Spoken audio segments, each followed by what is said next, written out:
Hello and welcome to Enchantment of Eternity's review for Obsession, which is episode 18 of season 2 of Star Trek The Original Series. This video is a part of a series of videos where I review episodes of Star Trek The Original Series, one episode at a time. In this video I will cover the episode Obsession.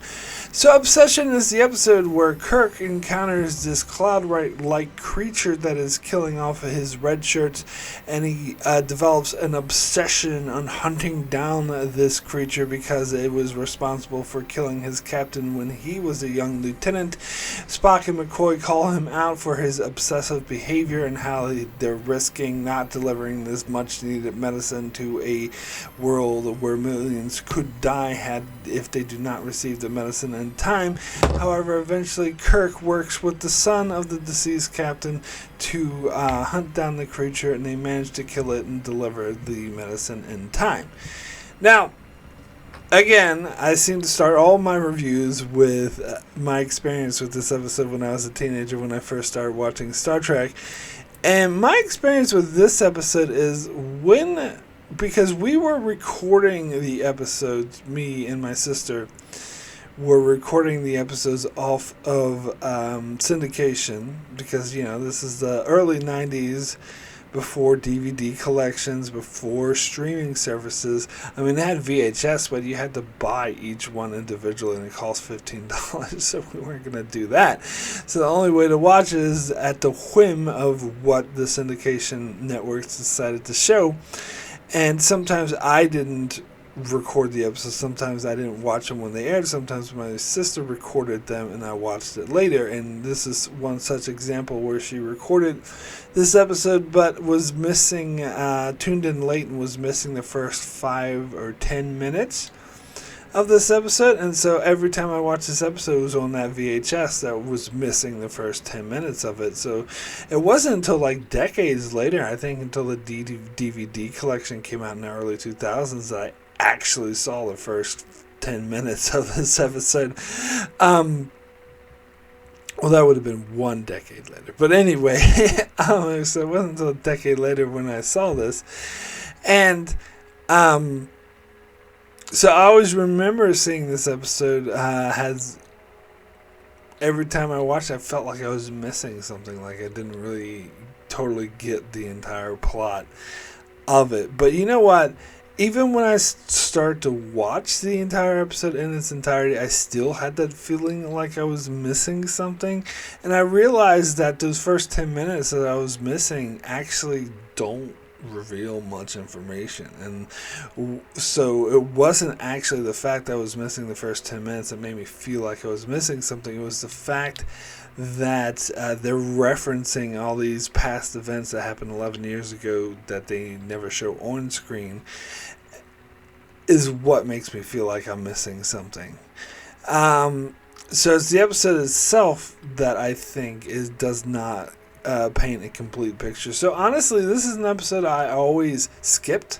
I always thought this episode was kind of boring. I didn't actively hate it, but it was something I never attached to. An episode I was just more likely just to skip over because I never really got into it. Now, I have watched this episode recently when I did my rewatch of the entire original series for my season-by-season reviews, and I tried to pay more attention to this episode, and I just couldn't. And I just found it uninteresting, and still thought this was just a forgettable nothing episode. Now, when I watched it just now, however, I once again tried my hardest. And again, when I was watching it for the season by season review, I was like binging the entire season, so all the episodes kind of blended together, whereas here I sort of am spacing it out a lot more and focusing more on one episode at a time. And so I tried to pay a lot more attention to this episode, and I did kind of pick up some subtleties of this episode that I had missed before, some things that the writers were laying down that I thought were somewhat interesting. So I kind of just now kind of changed my opinion just a little bit on this episode, because before I would tell you that this is a flat out bad episode. In fact, I was originally intending to do cold open for this video where I was just sleeping. But, watching it again, I realized that's actually unfair. This episode is not that boring, but still has a lot of issues. And I still feel like it relies too much, kind of like with my same complaints with Conscience of the King.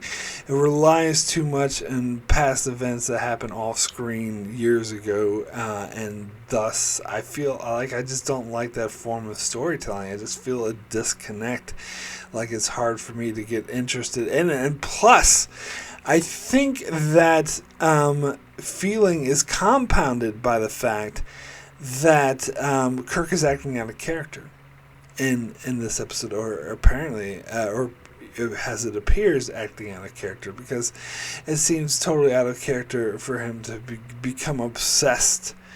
And as some of my patrons will point out later on, this is a very obvious Moby Dick analogy, so it feels like they're changing his character to fit this Moby Dick format.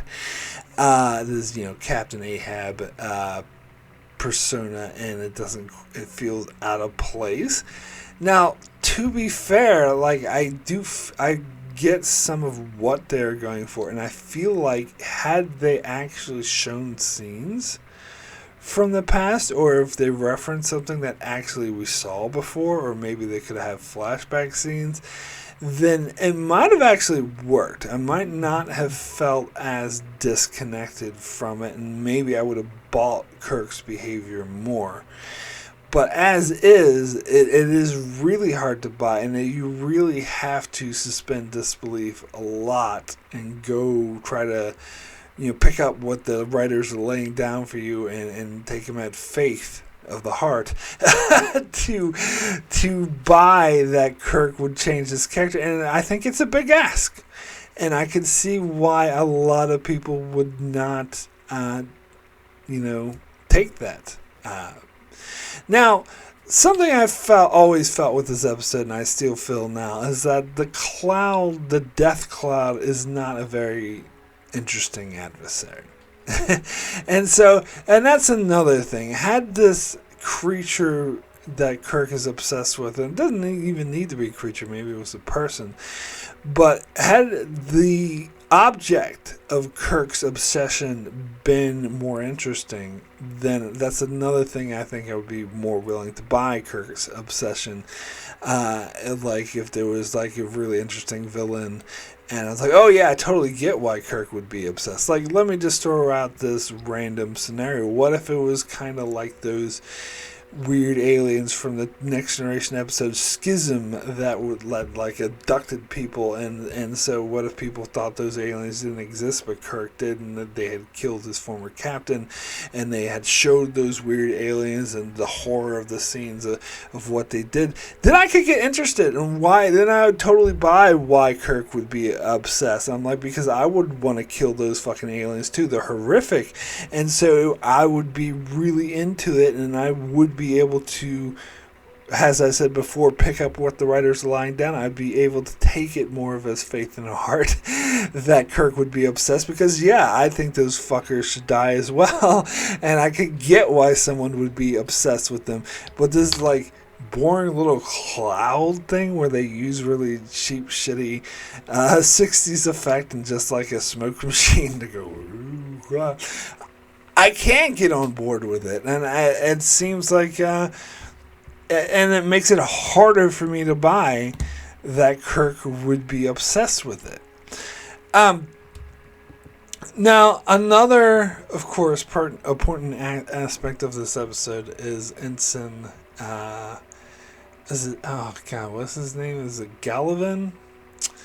What is his name? I can't find it here. But anyway, Garivik, that's his name, sorry, Ensign Garivik, who was the son of the captain of the Farragut, Captain Garivik.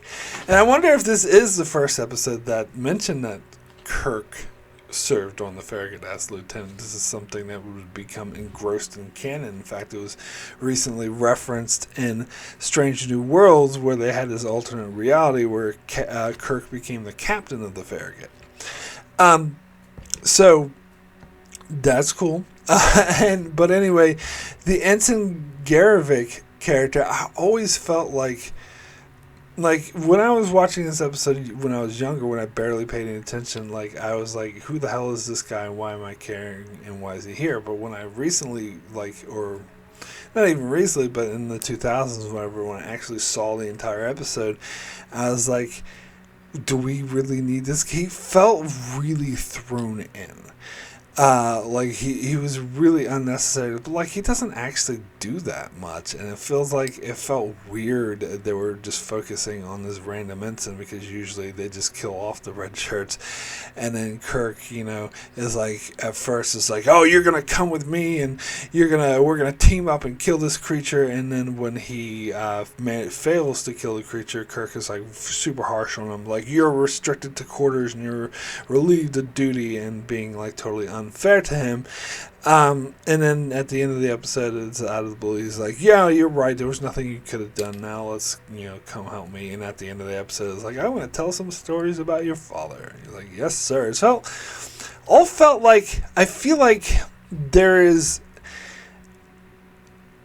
an idea with this Garvik character that would have worked, and I see what they were going for, but I don't feel like they developed it enough, and I think as is on screen, and I think that's why I always thought this character was unnecessary and had no business being there, because I feel like they didn't fully develop him or fully develop the idea they had to use him in this episode, and he did feel kind of unnecessary. Now, paying more attention to it this time around, it was quite obvious, the story, like very obvious, the storyline, what they were trying to do character-wise with introducing him, because they were trying to draw parallels to when Kirk was that age and when he froze in the incident with the cloud, which resulted in the death of his captain, and how he felt so much guilt over it and he blamed himself. And so they're trying to say that he was transferring that guilt over to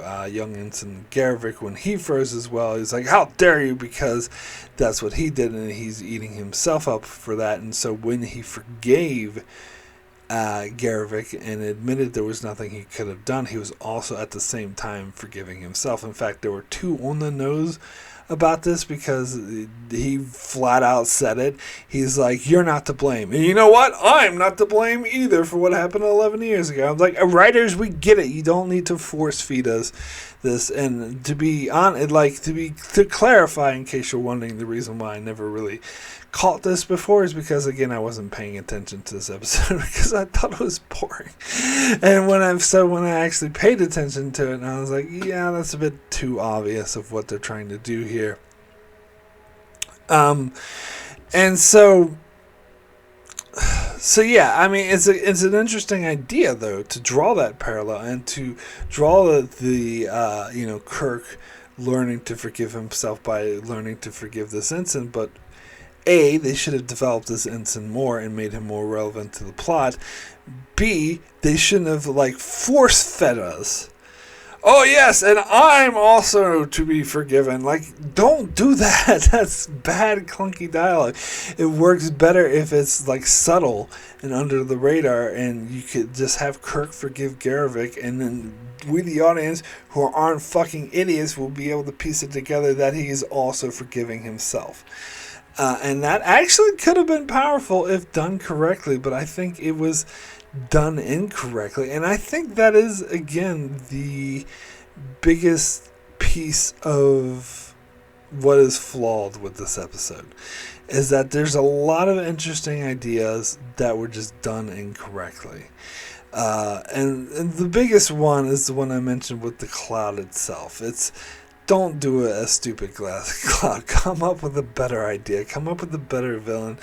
It's goofy how they were chasing this cloud, and of course they're just killing off red shirts right and left. Now, I chastised the episode The Apple, which is one of my least favorite episodes of the original series, as being kill crazy with red shirts.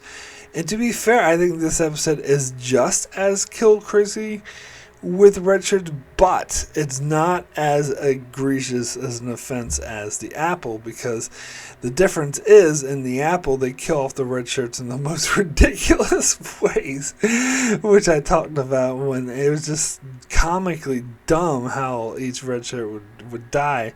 And in the end, Kirk and Chekhov and everyone there seemed to not give a shit. Like, at first, Kirk would hem and haw over it, but then they would be like, oh, let's enjoy these apples and hang out with these people. Where here, at least, Kirk actually feels the consequence of each red shirt death, and they don't die in a ridiculous manner. So that's why it's not as bad as the Apple.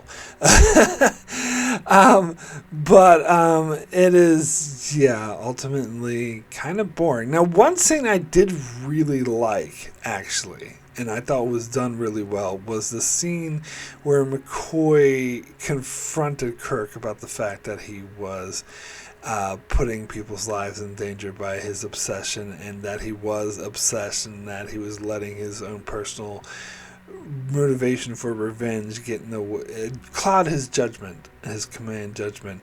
And so that was actually a great scene when at first he was, trying to tell him this, and Kirk was like, don't test the bounds of our friendship, and then McCoy flat out, no, Captain, I am speaking to you in an official manner. In fact, to have this official discussion, we need to bring in another command officer, and then Spock comes in, and Spock is just sitting there regurgitating the rule book on the situations like this, and Kirk's like, blast regulations, just ask your fucking questions. Like, that was actually a really good scene. That there have been some the episode I just reviewed, Gamesters of Triskelion, which was terrible and nonsensical and just dumb, how the way McCoy and Scotty were being mutinous to Spock and annoying him and being just obtuse the entire episode. And there's other previous episodes where they didn't quite handle the chain of command and the regulations regarding relieving people of duty, such as the Doomsday Machine didn't handle this correctly, where McCoy should have relieved Commodore Decker of command immediately, but Spock's like, oh, you don't have the evidence. I'm like, no, but he can ask for a freaking exam and show the evidence later. But of course the plot required him not to relieve him of duty, and so I think that, so there's other examples in Trek where that was not handled very well, but I thought the way they handled in this scene was actually very true to life and made a lot of sense, because the whole crew was sort of noticing how Kirk was, being a really testy and edgy and defying orders that could save people's lives. And so it made sense that Kirk and Spock would confront him, but I like the way that they confronted him, that they kind of did it in a way that gave him the benefit of the doubt, because in the end they did leave him in command and let him finish his whale hunt because it was almost over, and they did see the importance of it. But they also weren't going to just let him bullshit his way through anymore, and they were going to make it clear that his behavior was unacceptable and that they would draw the line eventually if it came out of control. So that was great. That was, to me, clearly the highlight of the episode. Now, then there was when they chased the creature through space, and the Kirk just deduced it was going back to his home world. It seemed like a illogical jump in logic, but whatever. And then they go and then Kirk says, oh, it's returning home to spawn, and it's not just going to reproduce one, but there'll be thousands of it. How the fuck do you know that, Kirk? It's pure speculation. They just wanted to raise the stakes of the episode. But whatever. Now, I would be remiss if I didn't speak more about Ensign Garvik and how there has recently been a continuation of his story, that he was brought back in the Prodigy episode. I can't remember the name of the episode now, but is the episode where Prodigy discovered this world, as alien world, where the aliens were all emulating the original Star Trek crew. And apparently an ensign, which they call ensign, crashed on the planet on the shuttlecraft and lived with them for a while before, I believe I only saw this episode once. I'm not very clear of what actually happened, if he left the planet or if he actually lived there for the rest of his life. But anyway, it was revealed that the ensign in question was Garvik. Now, there were questions about how the Enterprise got all the way out to, because it's implied at that stage Prodigy was out in the outer reach, well, sort of the inner reaches, I should say, of the Delta Quadrant, like closer to the Beta Quadrant, but still way far away from where the original series would have been. But I think it's implied in that episode that the Enterprise traveled through a wormhole and that the shuttlecraft got left behind.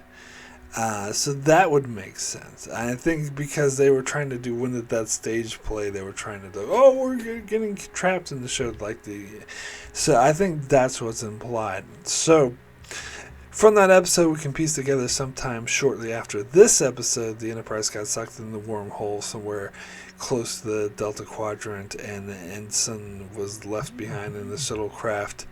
Or maybe it was just the shuttle that got pulled that far. I don't know, as I said, I only saw this episode once, and it's been a couple months, so my memory is not very clear on it. But regardless, we know that was Ensign Garrett's fate, that's what happened to him after this episode. So that was interesting, and I do like the callback to this character, even though he wasn't utilized very well in this episode. He's still part of canon. It was great to see what became of him. So that's pretty much all I have to say about this episode. So, of course, now I would like to thank my Patreon supporters for supporting me. It is, of course, very much appreciated, and it really helps the channel going. And yes, I just cannot thank my supporters enough for their support. It's very humbled by it. So, I'd like to thank the Patreon supporters: Kyrie091, Ricky, Matty Jester, Joel Lavals, Brian A., Alessandro Miguelcio, Norman Buchwald, Stephen Kennedy, Brenton Berg, Allison Fordyce, and Brandon Neal Howells. Thank you all so very much for your support. It is, as always, very much appreciated. So now I have a few patron comments on this episode. First comment is from Ricky, who says, "This is a Moby Dick ripoff, flat out. I mean, the obsession of Kirk hunting down this cloud, whatever the cost, is so out of character for him, and I just didn't buy it. I mean, this was a supposedly traumatic episode, effect that he had for years, and yet it was never mentioned before, after, again, ever. Also, like the Apple, there's a numerous amount of retro deaths. The young ensign that Kirk is with, I didn't buy the relationship, especially towards the end, because it is never mentioned again, and another reset button. So an unoriginal, boring, and weak episode, or one of the weaker episodes of season 2. So my rating is a 2 out of 10. Okay. So, next comment is from Brandon Neal Howells, who says, Obsession! Oh, look! It's another spooky cloud anomaly, except these go around removing all the red capsules from human bodies, which leaves Kirk with his knickers in a twist, because he has encountered this particular entity 11 years earlier on the exact same planet where it killed the captain he was serving under at the time, as well as 200 members of the crew of the USS Farragut. It's hard not to laugh at this episode's decorum for one, and the son of the captain of the Farragut just happens to be Kirk's new security officer. Kirk is an A-grade asshole in this episode. Instead of delivering urgently needed perishable medical supplies, he goes off on a literal revenge trip, insulting the entire crew and dumping his leftover guilt on poor young Garvik. Does anyone else want to laugh when Spock puts his hands over the vent to try to stop the cloud from getting into the ship? Kirk and Garvik need more than one person to bait their trap on Tycho 4 because of course the cloud is going to drink the giant bottle of blood first. Spock is safe from the entity because of his green Vulcan blood, and McCoy makes another racist joke about Spock. The scenery looks cheap, and damn, I'm sick of vampires. 3 sickly sweet honey odors out of 10. Yeah, so I think, as for Kirk being a grade 8 asshole, I do think this is meant to be like an interesting character dive on the trauma that he suffers and the PTSD that he's suffering from this event. It doesn't come across because the episode doesn't do a particularly good job at it. And yes, the Spock putting his hands over the vent to try to stop the cloud from getting in is laughably bad. That is really ridiculous. Now, yeah. So, yeah, the whole thing about Spock having the green Vulcan blood that makes him immune to this creature, it's just another contrivance that I talk about a lot, where the writers just make up any bullshit excuse to Vulcan traits just so they can have Spock be invincible or whatever, or to suit the plot or whatever. It's just another contrivance that I'm not that big on board with. So my rating for Obsession out of 10, oh God, I'm actually gonna give this episode a 4. Poor. I think in the past I've given this episode a 2 or 3, like Ricky and Brandon have. But when I watched this episode just now, I had a slightly more appreciation because I could see what they were going for. They didn't do a good job at executing it, but I see what they're getting at, and maybe I'm willing to go with them a bit on Kirk and his trauma. I just think they could have developed that better. But the main reason why I'm bringing this up a notch is because of that scene with McCoy and Spock confronting Kirk about his erratic behavior. I do think that's a really great scene.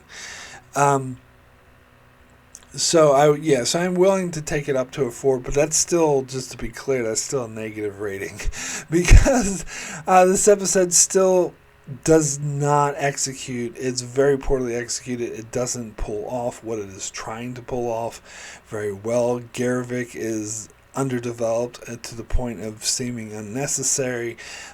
Kirk's erratic behavior is not developed enough. Like, the backstory around this whole situation isn't developed enough for his erratic behavior to seem in character. It seems totally out of character because of that. And also, as I said, the villain itself is really uninteresting and dumb. And had they had a really interesting villain, that would have went a long way to sell the whole premise that they're trying to sell you in this episode. So overall, I would say this episode is a failure, and it has a good concept, good ideas, but fails to execute them in a meaningful way. So that is it for my review of Obsession. So I'll just bring up my schedule here of what's coming up next. On my channel this coming Monday will be my review for the Immunity Syndrome, an episode that I like even less And then this one, I think that episode has historically always made my top 10 worst, or at least top 20 worst, but we'll see. And then Thursday, I shall cover the newest episode of Star Trek Picard. And Saturday, I'm actually going to cover the season 2 of The Bad Batch, Star Wars The Bad Batch, which I haven't watched a single episode yet, but I'm going to binge the whole season, and I'll have my season review for that on Saturday. And then the following Monday, I shall be back with another original series episode review with a piece of the action. Hey, piece of the action. Anyway, so be sure to check out my channel for that. And also, I do many more Star Trek videos and many more videos on other shows as well. So be sure to subscribe so you can keep up with all of that. And thanks a lot for watching.